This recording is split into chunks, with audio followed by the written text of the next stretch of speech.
Grâce à son action héroïque, il mit fin à l'extermination odieuse des nationalistes précipités dans les eaux pour un génocide sans trace. Les Camerounais arrêtés, torturés et tués dans le cadre de la lutte pour l'indépendance dans les années 50, 60 et le début des années 70, faisaient dans l'ensemble preuve d'un courage et d'une détermination exceptionnels. Ces qualités étaient encore plus poussées chez l'un d'eux, militant upéciste et écrivain public dans la ville de Bafoussam du nom de Fossi Jacob. Le jour de son exécution, il décida de mourir avec son bourreau et l'entraîna avec lui dans la chute de la Métché, où les prisonniers étaient précipités chaque nuit, pour être éliminés sans trace. Cet acte a eu le mérite de mettre fin à cette pratique.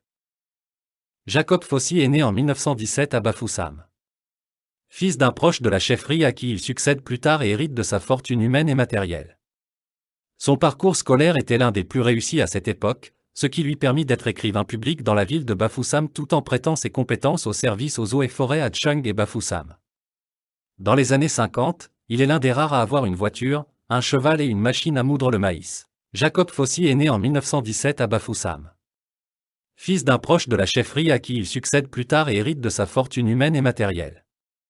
Son parcours scolaire était l'un des plus réussis à cette époque, ce qui lui permit d'être écrivain public dans la ville de Bafoussam tout en prêtant ses compétences au service aux eaux et forêts à Tchang et Bafoussam. Dans les années 50, il est l'un des rares à avoir une voiture, un cheval et une machine à moudre le maïs. Cette situation sociale plutôt aisée ne l'éloigne cependant pas de ses compatriotes. Au contraire, à la grande déception des administrateurs de la ville et de la région, il est membre de l'Union des populations du Cameroun et assume cette appartenance politique. Il était pourtant dans un dilemme à cette époque. Sachant lire et écrire le français, il était soupçonné par ses compatriotes d'être de mèche avec les colons, pendant que ces derniers voyaient en lui plutôt un danger, redoutant que grâce à son instruction il pouvait éclairer ses compatriotes.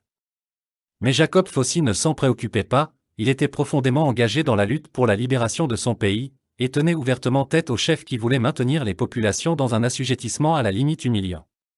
Nationaliste convaincu, il occupait une place de choix dans le parti UPC à l'ouest.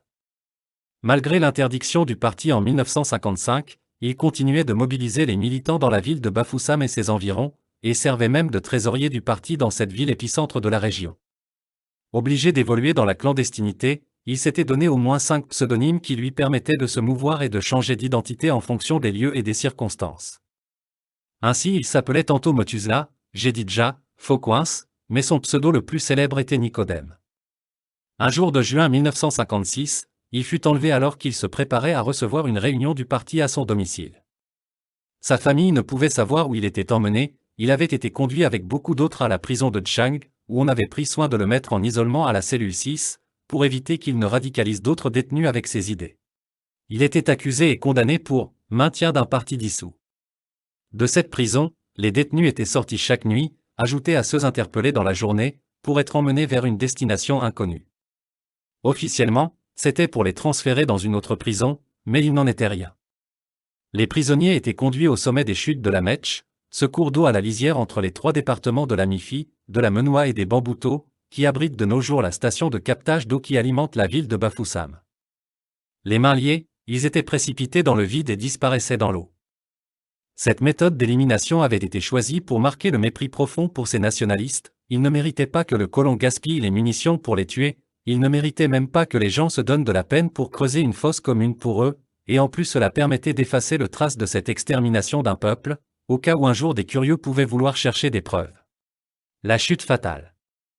De sa cellule numéro 6, Jacob Fossi observait tous ces mouvements nocturnes, et se posait la question, pourquoi ces transferts ne se font que la nuit? Il fut discrètement renseigné par un garde prisonnier qui lui révéla la vérité sur ces mystérieux transferts. Dès cet instant il sut que son sort était scellé, mais se mit à concevoir un stratagème. Il entama d'abord une grève de la faim, mais se rendit compte que cela pouvait être préjudiciable à son plan. Il redevint docile, mais déterminé à mettre fin à cette pratique. D'après les témoignages recueillis par sa fille Louise Meka Fossi et consignés dans l'ouvrage « Les profondes blessures d'une chute », le soir où Jacob Fossi fut amené avec d'autres au sommet de la chute pour le précipice final, il se proposa d'être jeté le premier, et qu'avant cela il avait des noms d'autres upécistes à donner. Il convainquit le gendarme blanc André Outarde qui conduisait l'opération cette nuit, de détacher ses mains pour qu'il écrive lui-même ses noms sur du papier, pour être sûr de l'orthographe. Ne se doutant de rien, Outarde lui libéra les mains. Il fit semblant d'écrire mais se saisit de la culotte de Outarde et de son adjoint noir qu'il tira dans la chute.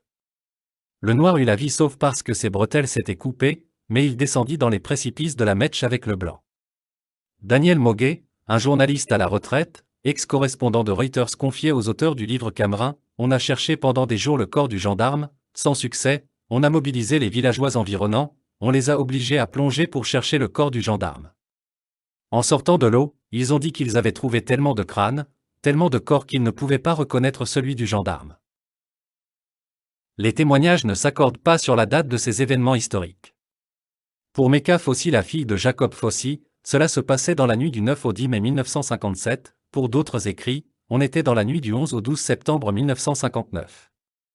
Quelle que soit la date, l'acte héroïque de Jacob Fossi permit déjà d'annuler l'opération de cette nuit-là, les prisonniers furent ramenés à la prison de Tchang, et les colons mirent également fin à partir de ce jour à cette pratique d'élimination nocturne dans les eaux.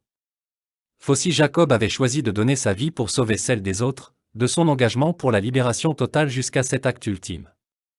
Cette année 2022, la famille du héros commémore comme depuis quelques années les 65 ans de cette disparition, en attendant que la nation fasse, elle aussi, son devoir de mémoire.